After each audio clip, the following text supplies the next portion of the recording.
ከዋይቢ ወሬ የጧት መረጃዎቻችንን ይዘን መጥተናል። በኢትዮጵያና በኬንያ ድንበር በተከሰተ ግጭት 4 ኢትዮጵያውያን ተገደሉ። ኢትዮጵያና ኬንያ በሚዋሰኑበት ክርኩክ በተባለ ቀበሌ ባለፈው ቅዳሜ መጋቢት 13 ዳግም በተከሰተ ግጭት 4 ኢትዮጵያውያን መገደላቸውንና 3 ኢትዮጵያውያን መቁሰላቸውን ነዋሪዎችና የመንግስት ኃላፊዎች ገልጸዋል። በደቡብ ኦሞ ዞን ዳሰነች ወረዳ ወጣቶች ለቅኝት ወደ ኩርኩክ ሲጓዙ ከኬንያ ቱርካና ከመጡ ታጣቂዎች ጋር ግጭት ውስጥ መግባታቸው ተናግረዋል። ግጭቱ ከተቀሰቀሰ አንድ ሳምንት በፊት አንድ የኢትዮጵያ አርብቶ አደር እረኛ ተገሎ በመገኘቱ ረብሻ እንደተነሳ የኬንያ ባለስልጣናት አስታውቀው ነበር። ይህም ረብሻ ዳግም አገርሽቶ 4 ኢትዮጵያውያንን ለሞት እንደዳረገ መረጃዎች ይናገራሉ።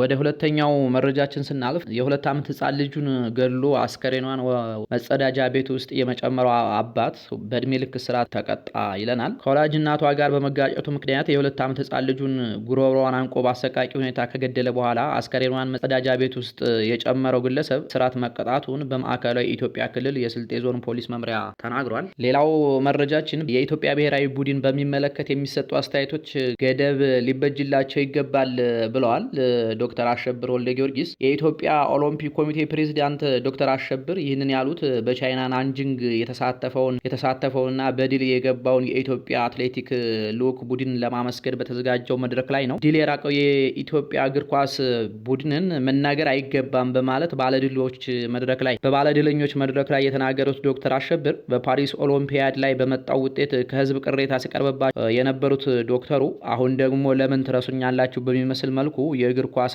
ጠበቃ ሆነው የመጡ ሲሆን ከዚህ ቀደም የእግር ኳስ ፌዴሬሽን ፕሬዝዳንትም ነበሩ። ሌላ መረጃችን ስናልፍ የተባበሩት መንግስታት ድርጅት የኤችአይቪ ኤድስ ጽህፈት ቤት ኃላፊ ዩኤስአይዲ እርዳታ በማቆሙ ከሰው ወደ ሰው እንዳይተላለፍ የሚከላከለው የኮንዶም እጥረት በሀገራት ላይ ማጋጠሙን የገለጹ ሲሆን ሌሎች አገልግሎቶች የጸረ ኤችአይቪ መድኃኒቶች በከፍተኛ ደረጃ የቀነሰ መሆኑን ሀገራት ማቅረብ እንደሚቸገሩ የተናገሩት ኃላፊው ችግሩ በዚህ ከቀጠለ በሺ የሚቆጠሩ የጤና ክሊኒኮች እንደሚዘጉ አስታውሰው ይህም በየቀኑ 2000 ሰዎችን በቫይረሱ እንዲያዙ ያደርጋል በማለት አክለው ገልጸዋል። የአሜሪካው ፕሬዝዳንት ዶናልድ ትራምፕ ዩኤስኤድ በጀቱን ላልተፈለገ ዓላማና የአሜሪካንን ጥቅም በሚጎዱ ነገሮች ላይ አውሎታል በማለት ባለፈው ወር ለ3 ወራት ስራውን እንዲያቆም ያዘዙት በሀገራችንም ባለፈው ሳምንት ሆቴሎች የዩኤስአይዲ ስራ በማቆሙ ስራችን ተቀዛቅሏል፣ ሰራተኞቻችንም ስራ ፈተው ውለዋል ብለው ስሞታ ሲያቀርቡ የነበረ ሲሆን በማህበረሰቡ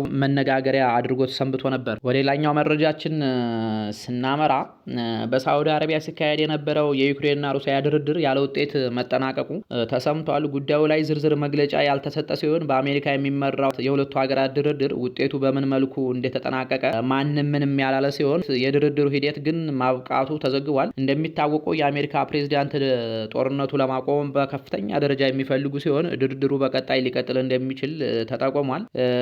የሩሲያ ተደራዳሪ ልዑክ በተናጠል በሰጡት መግለጫ እንደተናገሩት ሁለቱ አካላት በዩክሬን ጉዳይ ዙሪያ በተደጋጋሚ መወያየት እንዳለባቸው መድረሳቸውን ያስታወቁ ሲሆን ዋናው ችግር ዩክሬንን በተመለከተ አቋሞች ሁልጊዜም አለመገጣጠማቸው ነው። ነገር ግን የመግባቢያ መንገድ ለመፈለግ እንሞክራለን ሲሉ ለስፑትኒክ ገልጸዋል። የጧት መረጃዎቻችን እነዚህ ነበሩ። እናመሰግናለን።